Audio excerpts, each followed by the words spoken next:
SoCal has a Danish theme park? Not really, but kinda? Hanging with Ginger, chocolate bar, cat cage needs a life. Buffy with burners, pushy with bar, cat cage needs a life. Cat cage needs a life, yeah.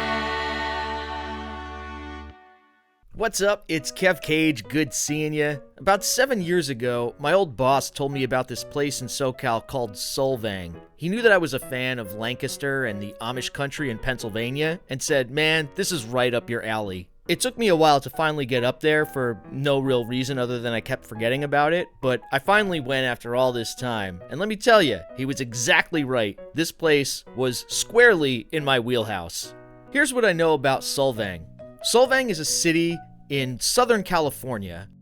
I probably should have done more research, but, save that for other channels. This was the first place that I went. It was called Sevtap Winery. It was pretty good. The guy was really nice, but he's moving back to Spain in a few months, so by the time you see this, you probably won't be able to go there. That's a little description of what he had. It was tasty. I got 2 bottles, but he talked me into a third one saying I'd get 15% off.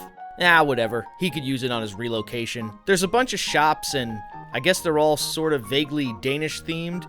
There was this one about the Solvang Pebble people, which I had no idea what it was, but obviously had to go check it out.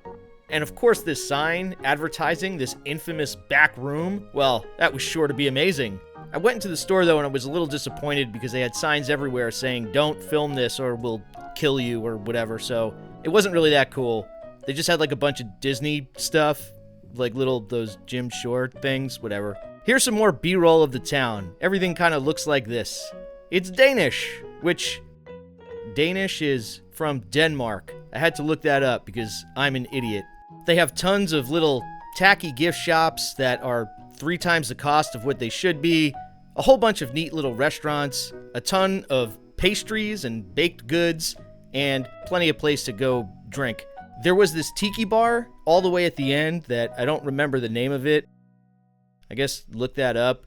I don't have any footage of it either, but they don't have like hard spirits. They just have wine cocktails, which was a little weird. I didn't notice until we left because I was just drinking beer, but there's also this tower. There's a plaque. I guess if you want to pause it and read what that was. Then like everywhere else in SoCal, there's always weirdly this thing with missions. Reminds me of when I was walking around Knott's and saw all those shadow boxes. It said that it's still functioning as a Catholic church. They even had a nice little garden with a statue of Jesus that I was encouraging my kids to high-five, but was told by others that that was sacrilegious. But was told by others that that was sacrilegious. It's okay, I grew up as a Catholic, I'm allowed to do that. Then we stopped at this other bar. Again, I forget the name, so it's not really helpful. I think it was called Clean Slate. That sounds like a thing.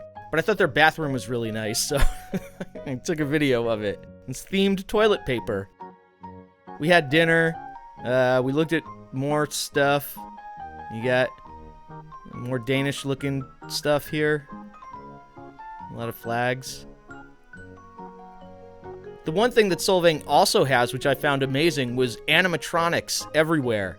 Look at that guy. Oh, hey, what's the name of that store? Broad and Cage? Cage? Hanging with drunks and making some Danishes. Broad and Cage needs a life. This was the hotel we stayed at. There's a Viking outside. That's awesome.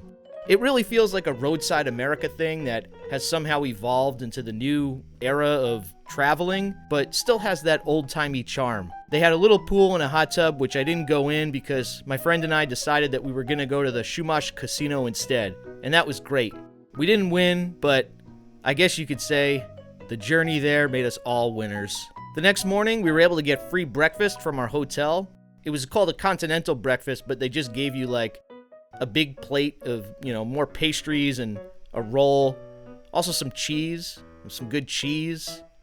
Put it on the bread. They had trophies for something. Gold cup. They won. It was pretty good. It was free, that's cool. Oh, it was called Olson's, I guess. There, look. Look at those pastries. Doesn't that look nice? Make you want to go to Solvang? Eat bags of nuts. Then before we head out, there was this place called Hans Christian Andersen Park, which sounded fun. So we went in there to let the kids run around and have fun for a little bit to tire them out for the 2.5-hour drive home. This place was actually pretty nice.